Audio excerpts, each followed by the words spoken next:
नाम देवराज ठाकुर। मैं राज्य प्रधान कल्याण संगठन हिमाचल पथ परिवहन कल्याण संगठन हिमाचल प्रदेश। आज 26 तारीख हो गई है महीने की और अभी तक हम पेंशन के लिए तड़प रहे हैं। पेंशन मतलब ना उम्मीद हो चुकी है। पिछले महीने में लास्ट 30 तारीख को इन्होंने पेंशन खाते में डाली। अब जो रनिंग स्टाफ है पहली को वो दूसरी सैलरी लेने के लिए तैयार बैठे हैं, परंतु हमारे को अभी 26 तारीख आज हो गई है और अभी तक भी हमें कोई उम्मीद नहीं और आगे भी हमें कोई उम्मीद नज़र नहीं आती कि ये पेंशन इस महीने में दे पाएंगे, क्योंकि सेक्रेटरी फाइनेंस वो भी छुट्टी हैं। आपका हमारे जो सेक्रेटरी ट्रांसपोर्ट है, एडिशनल चीफ सेक्रेटरी ट्रांसपोर्ट, वो भी छुट्टी हैं। चीफ मिनिस्टर साहब भी कहीं विदेश दौरे पर हैं। हम सचिवालय में अपने मंत्री महोदय मुकेश अग्निहोत्री जी से भी मिलने की हमने कोशिश की, वो भी छुट्टी पे हैं। तो सारी सरकार छुट्टी पे हैं। यदि नई सरकार चलती है तो त्याग पत्र दो, वरना HRTC पेंशन जिन्होंने 40 साल इस धूल धूप धुएं में अपने जीवन यापन तो छोड़ो आप, जो जिनमें हमने अपनी सेवाएं निगम को दी और लाखों लोगों को अपने गंतव्य स्थान तक पहुंचाया, परंतु आज बड़ी शर्म की बात है कि कमाए हुए पैसे के लिए भी हमें एजिटेशन करना पड़ रहा है। मैं आपके चैनल के माध्यम से सरकार से ये मांग करना चाहता हूं, संगठन के माध्यम से, कि हमारा ये संघर्ष आज से बिल्कुल सही तरीके से बड़े अनुशासन में पूरे हिमाचल प्रदेश में आज से शुरू हो गया है और ये तब तक चलेगा जब तक हमारे पेंशनर्स की पहली डिमांड पेंशन की है कि उसकी डेट फिक्स की जाए। जिस दिन पूरे हिमाचल प्रदेश में सैलरी ड्रॉ होती है उसी दिन पेंशन को भी उसकी पेंशन की अदायगी की जाए। सबसे मेन डिमांड हमारी ये है।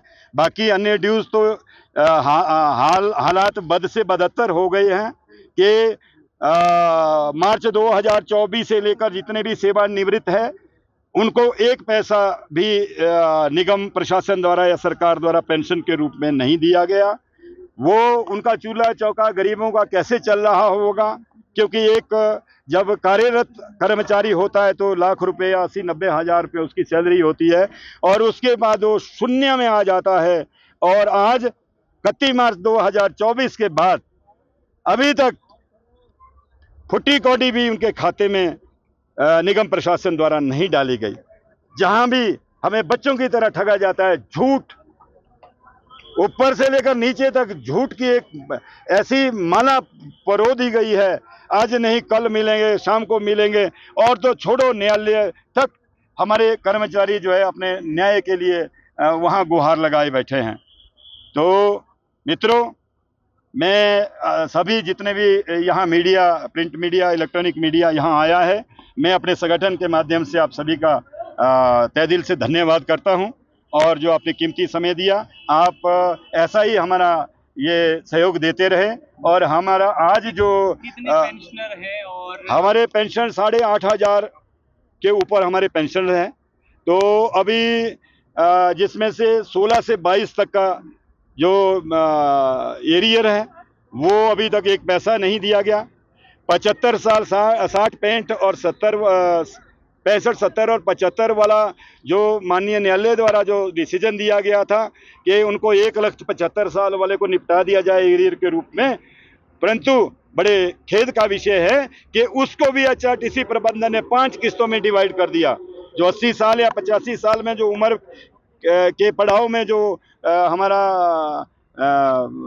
पेंशनर्स चल रहा है, तो 2030 तक वो किस्तें 5 पूरी होगी। वो उस टाइम तक वो रहता है या नहीं रहता है, अगली क्या रणनीति रहेगी? अगली रणनीति हमारी ये है कि आज से हमने अपने गेट मीटिंग के माध्यम से सरकार के कानों तक और सोया हुआ जो प्रबंधन गहरी निंद्रा में सोया उसको जगाने के लिए हमने ये प्रोटेस्ट शुरू किया है।